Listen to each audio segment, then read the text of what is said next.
Okay. Yeah. So let me ask you, in terms of production, were there local programmings happening on the TV stations? Give us an idea of what was airing and what people were watching. No, before the TV came, there was sound. Mm-hmm. And the people were literally going to studio like this one. Okay? They discuss. Okay? They tell their stories from the studio. Mm-hmm. Okay? There even these microphones where you go and then they record. There are no recorders. Yes. Because, recorders, it was just history because you could not even imagine. Because the only device that could record is a big recorder which is several kilos, maybe about 10 kilos or 20 kilos. Okay? And you cannot carry at 20 kilos to go and record. Yep. And not only that, it needs electricity. Mm-hmm. Okay? Because there are no equipment that were using battery then. Yes. You either use electricity, and those equipment were not even they were not even using these small things, yes. ICs. They were using very big valves, which looks like pieces of bottle, and they were being heated by electricity. So people had to go to the base or to the station itself to do a drama, to do interview. Nowhere else, because that was the only place they could get equipment to record and transmit. Okay? And what year is this? What year are we talking about? We are talking of from 50s, because 50s is the time now late 40s. 40s. Late 40s, because BBC, the Kenya Broadcasting Corporation is allowed, it will just be an arm of an associate of BBC, because we were under the British. Under the British, and then even then they were using very awkward gears to transmit. One, they were using very, very, very heavy equipment. One transmitter was more than 2 tons. Okay? And going to install the transmitter plus the transmitting devices, the aerials, and those, beacons, it was a very big, big issue. So the first they could do is to concentrate their broadcast where there is concentration of people. Mm-hmm. And that was just within Nairobi. Yep. And then we had to have some repeater stations because of people in Mombasa, Kisumu, and Nyeri having broadcasting in vernacular. Mm-hmm. But those were relay stations. And they were only to be found on a hill. Okay, because of the transmitting. Yes. Yep. Say like Nyeri Hill or Nyeri Hill. Rift Valley, there was Tibroa. Or where there is hill, that's the only place, even up to now, where there is less interference. Okay? That is the best place of putting transmitter areas and receivers. Yeah. Okay. So where does your story now continue? You start now working at Kenya Institute of Mass Communication, and you're also training the people at VOK. Yes. Where do you go from that? No, KIMC was a training department of the Ministry of Broadcasting, Department of Broadcasting and Film. So we were training people, film producers, radio and television producers, technical operators, the technical team that operates the equipment that handles what a producer produces. So that now the listener Yes. can listen. Yes. Okay, so we were training about 4 cadres. One was for information, the news writer, KNA. Okay, the other one was technical operation, TV and radio. The other one was radio production. Okay, Yes. TV and radio. Okay, Yes. so that was the main output of the KIMC. Just like like if it is KNE, those are journalism. But when we go out, we were to use some recording machines, because then we had secured some recording machines which were about 2 kilos to carry, but they were using dry battery cell. Okay, and a charger, so that now if one goes to the station, he will charge and go with it to the field. But it could not last more than 2 hours.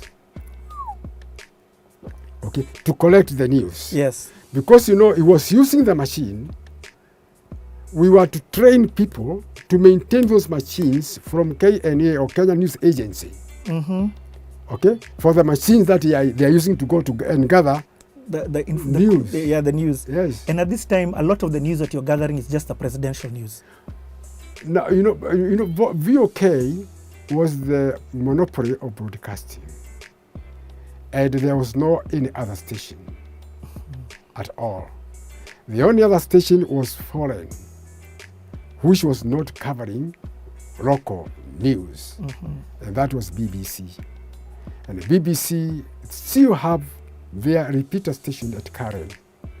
Okay, that is the oldest by virtue of the fact that now it is a pioneer broadcasting station in Kenya. Yes. Because we were the British colony.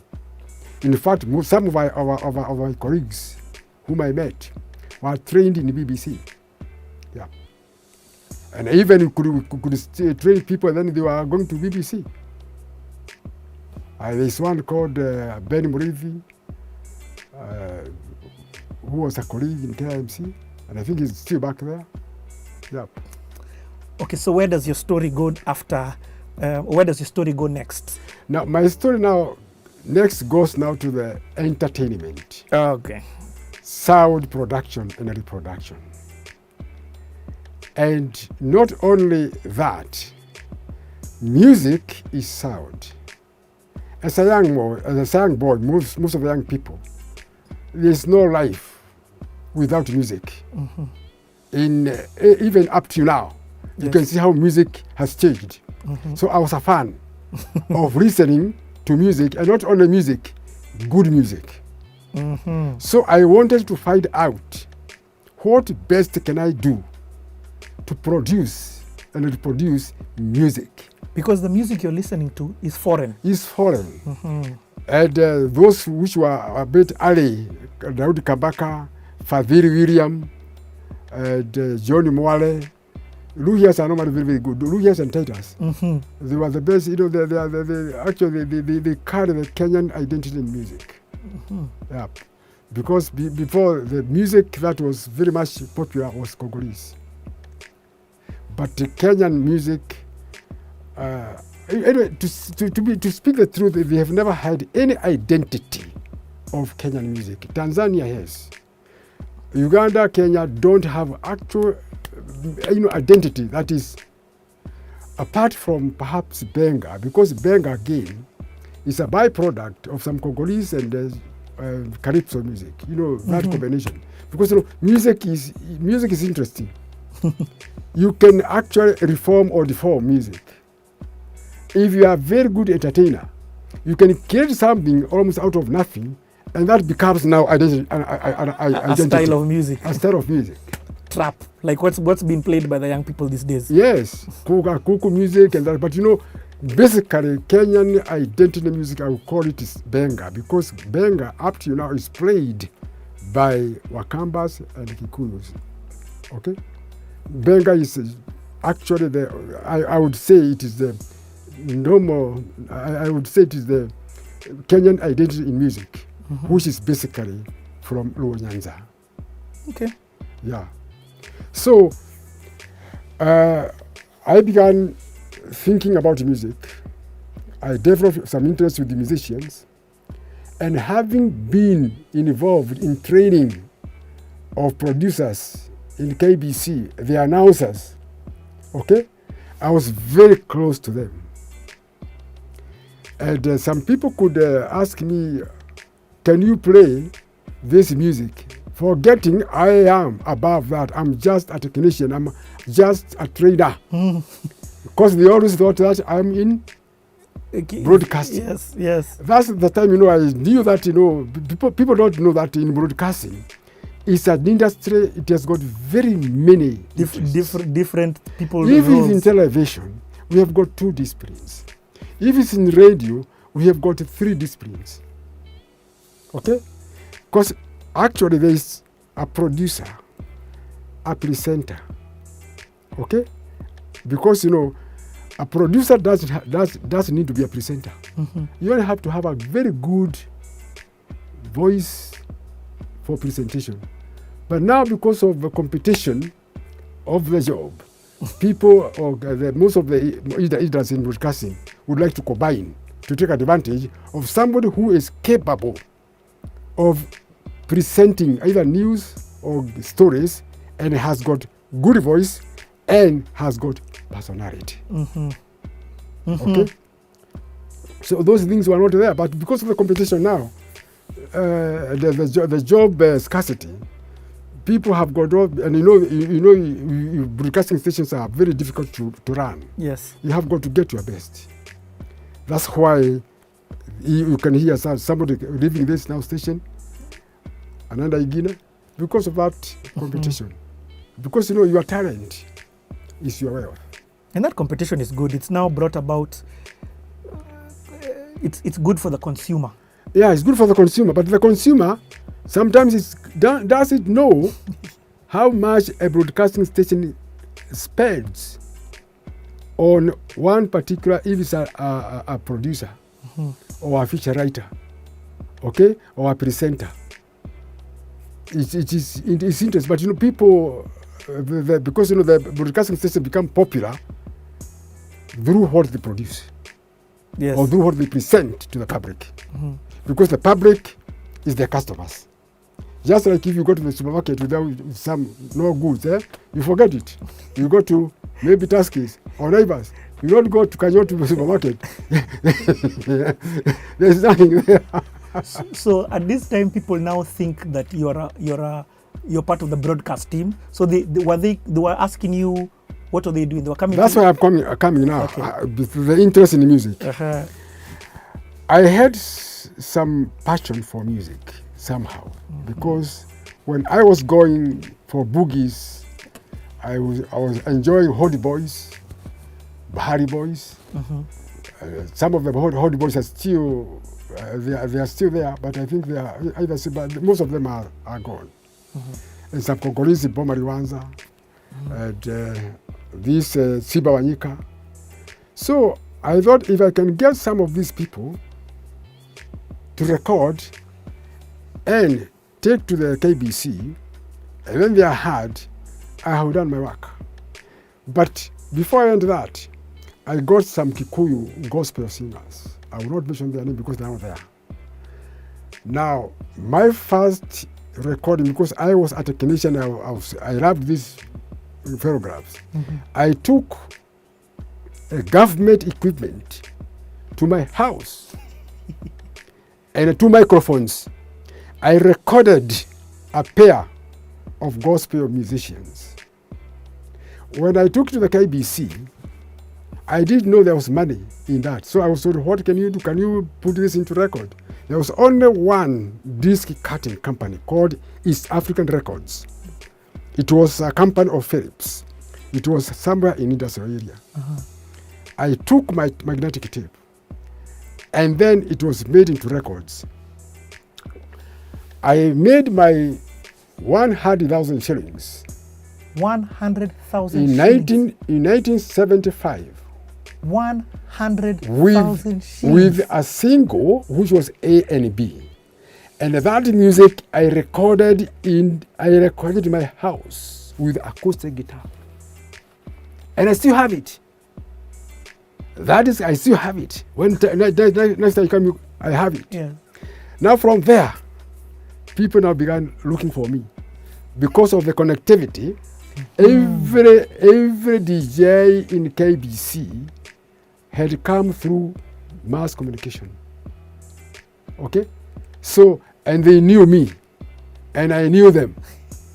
Sometimes even attending to the interview of selecting who is going to be trained. Okay? So now that connection made me even more popular because I could feed them with music. Now, from there, it sleeps. So let me ask, wait, how did you make that 100,000 shillings? Selling Okay. to, yes.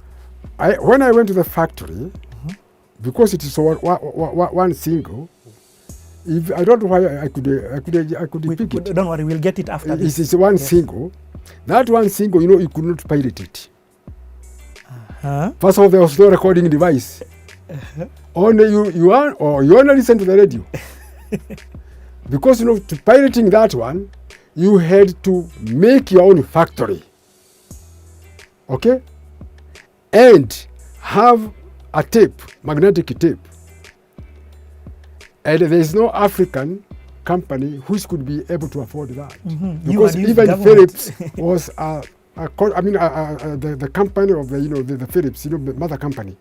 Okay? This was a baby department of the main company, which was manufacturing broadcast equipment like recording cameras, and in fact they were the first people to record to manufacture color camera. But Richard, let me tell you, my training is very interesting.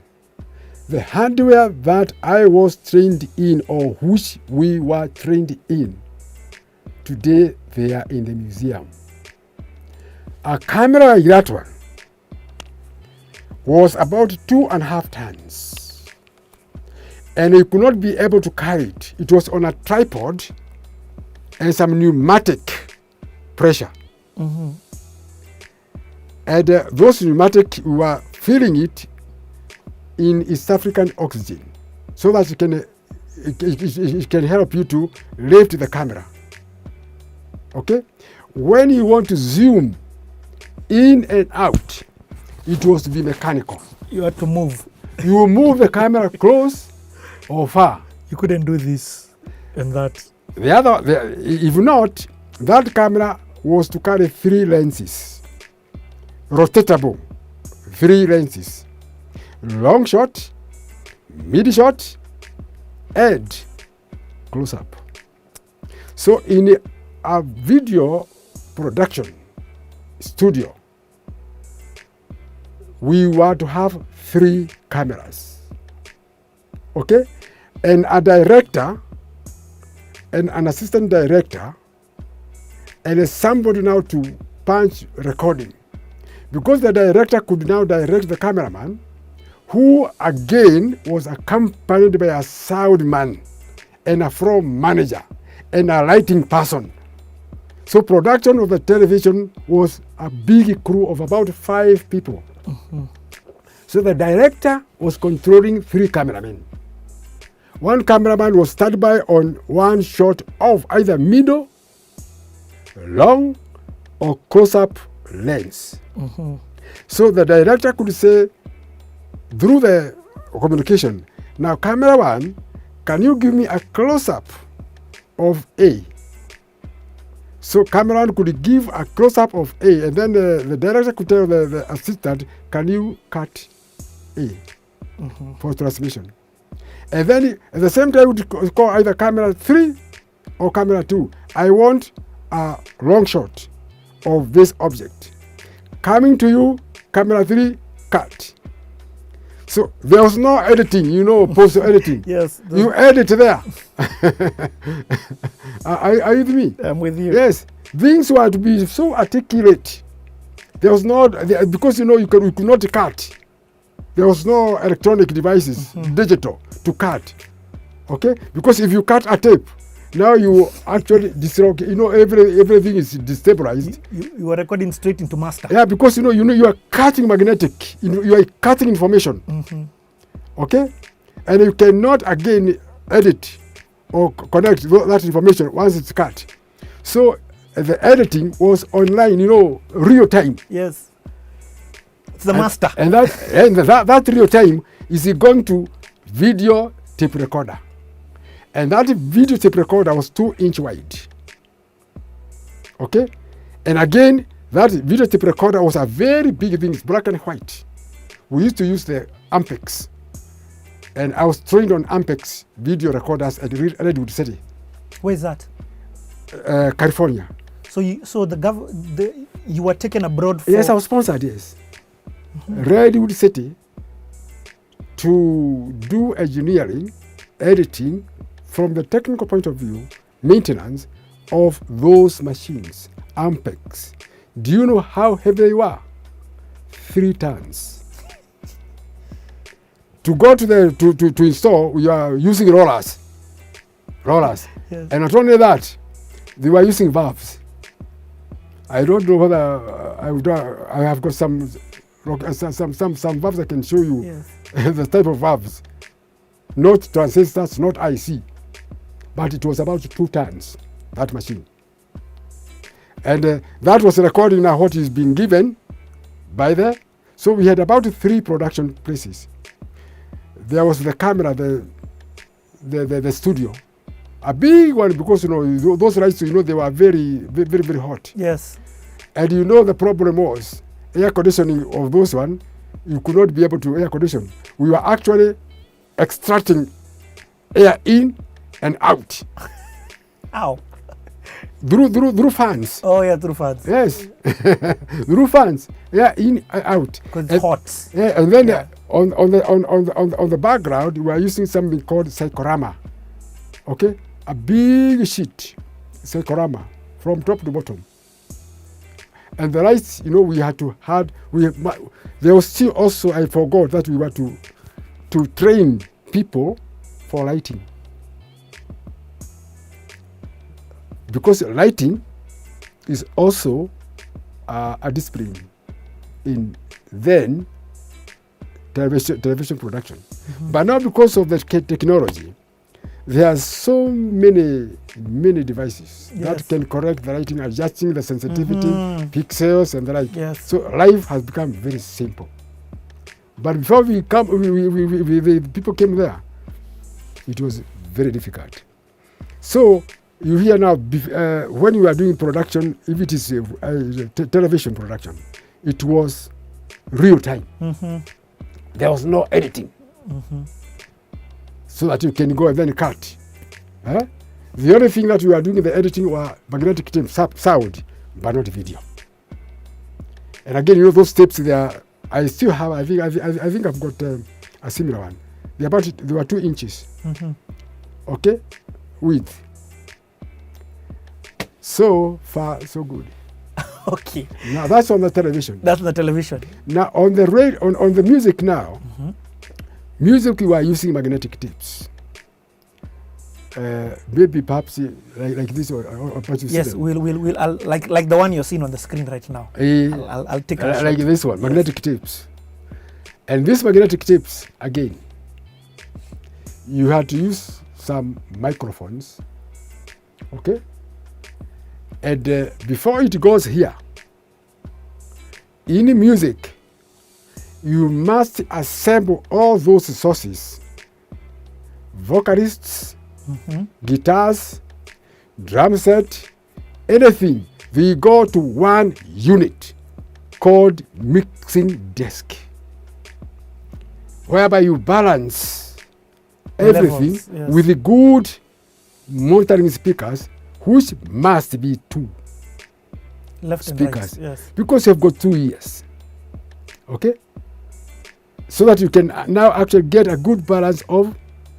So now, if you are in music, the work is on the mixing.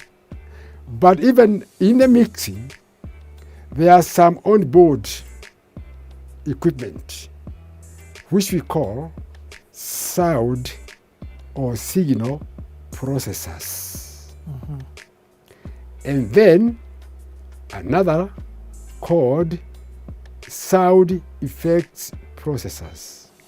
Like the reverb you were talking about. The reverb is a sound process device. Compressor, no, the reverb is a sound effect device. A compressor is sound processor device. It process because the sound must go inside it and then out. But an effect, you have got to fit two signals: the direct signal, and the one that has been affected, and then mix. So you can now try to find out now which is the best. Where are these people? If you want more reverb, you increase the reverb at the expense of the dry. So now this is where now the sound engineering comes. Yep. So now you've entered the music. You're the one who is the go-to person for musicians. Yeah. You've talked about the gospel ladies that you did, the Kikuyu gospel ladies. Oh yes. Who now and then the 100,000 you made from now selling people the vinyl. Yes. Where do you go? Which other musicians came to you now? Now you've entered music. Now I have entered music.